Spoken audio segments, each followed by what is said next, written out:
hari ni lagi tapi kita tak tahu lagi nak cari kat mana. Yang tu mahal ni. Lah. Stres juga, banyak benda nak kena buat. Korang buat apa? Kita orang ada projek assignment yang kena buat. Tapi kita orang tak tahu nak beli barang kat mana. Awak tahu tak tempat yang kita beli barang? Saya ada idea. Saya boleh bawa korang kat satu kedai ni. Ke? Okey? Harga dia pun okey. Okey, jom. Inilah kedainya. Wah, best ke? Jom, kita beli sekarang. Okey, jom.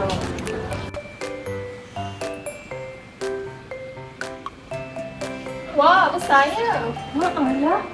Banyak juga barang. Jom, kat atas pun ada lagi. Jom kita pergi. Mana barang projek kita? Jomlah kita cari dulu. Ini kan barang yang kita nak buat tu. Kita dah banyak, murah pula tu. Beza 20 sen, 2 warna. Kalau macam tu kita ambil je. Itulah kita ambil ni banyak. Betul. Yang satu. Murah pun murah. Cantik pun cantik. Kualiti pula tu. Cepat. Dah, jom.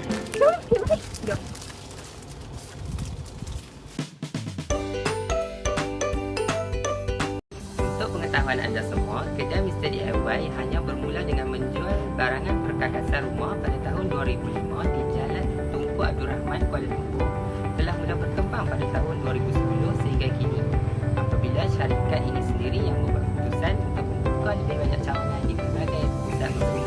Mr. DIY merupakan kedai yang menjadi pilihan ramai berikutan pelbagai barangan yang ditawarkan, antaranya seperti barangan perkakasan rumah, barangan elektrik, barangan sukan, aksesori kereta, permainan, alatan sekolah serta lain-lain lagi yang terdapat di dalam kedai. Malah dengan harga yang berpatutan dan berkualiti telah membuat orang ramai menjadi rambang mata dan tewas apabila masuk sahaja ke dalam kedai. Kedai yang cukup terkenal dengan slogan yang dibawa iaitu Always Low Price yang merupakan janji Mr. DIY kepada pelanggan dari dahulu hingga sekarang telah menjadikan Mr. DIY pilihan ramai kerana barangan yang dijual dengan harga yang berpatutan dan kualiti yang sangat terbaik.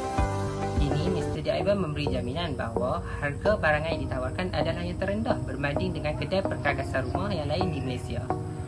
Oleh itu juga sekaligus merupakan menjadi satu faktor utama yang menyebabkan Mr. DIY berkembang dan sentiasa mendapat sambutan dengan semua cawangan yang Pelanggan sasaran Mr. D terdiri daripada pembeli, berjimat cermat yang mencari pelbagai barangan dengan kualiti dan harga yang berpatutan. Setakat hari ini, sebanyak 1,132 buah kedai Mr. D telah dibuka di seluruh Malaysia termasuk di dalam dan di luar bandar. Manakala secara keseluruhan, sebanyak 3,057 buah kedai Mr. D telah dibuka di sekata Asia. Mr. D mempunyai dua subsyarikat di bawahnya iaitu Mr. Dollar dan Mr. Toy. Mr. Dollar menjual pelbagai jenis snack, barangan keperluan rumah, keperluan persekolahan dan lain-lain lagi dengan hanya harga RM2 dan RM5. Manakala Mr. Toy pula menyediakan pelbagai produk permainan yang menyeronokkan dengan harga yang mesra pelanggan. Hi, I'm Rosani Shanja binti Hussain with number matric A22A0896. For Mr. DIY vision is to be the most value retail, and the second one, the mission is to offer everyone everything, every day at always low price. Assalamualaikum, nama saya Muhammad Ahmad Razif dan memadilkan matrik saya ialah A22A166.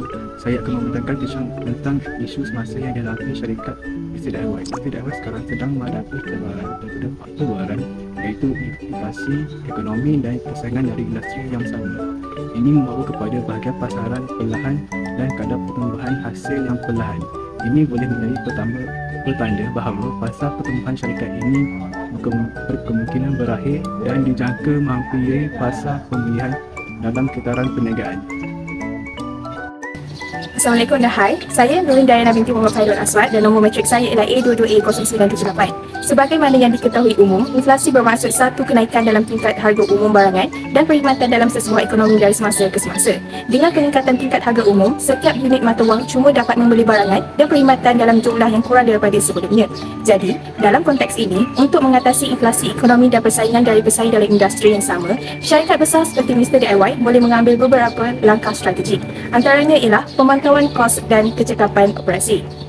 Mr. DIY perlu sentiasa memantau kos pengeluaran dan operasi. Mereka perlu mencari cara untuk meningkatkan kecekapan, mengurangkan pembaziran dan mengoptimumkan sumber. Sebagai contoh, syarikat Mr. DIY boleh menggunakan sistem pengurusan inventory lanjutan untuk memantau stok dengan lebih cekap, mengelakkan inventory berlebihan yang boleh mengakibatkan kos penyimpanan yang tidak perlu. Langkah ini bukan sahaja membantu menangani inflasi dan meningkatkan kecekapan operasi, tetapi juga boleh memastikan syarikat Mr. DIY mendapat kelebihan daya saing dalam industri yang sangat kompetitif. Dengan memantau dan menilai strategi ini secara berterusan, syarikat Mr. DIY boleh kekal responsif terhadap perubahan keadaan pasaran dan ekonomi. Syarikat besar seperti Mr. DIY dapat mengatasi masalah inflasi ekonomi. Persaingan dari pesaing industri yang sama adalah dengan mempelbagaikan dan menambah baik inovasi. Ini amat berguna apabila inflasi menjejaskan permintaan atau keuntungan produk tertentu.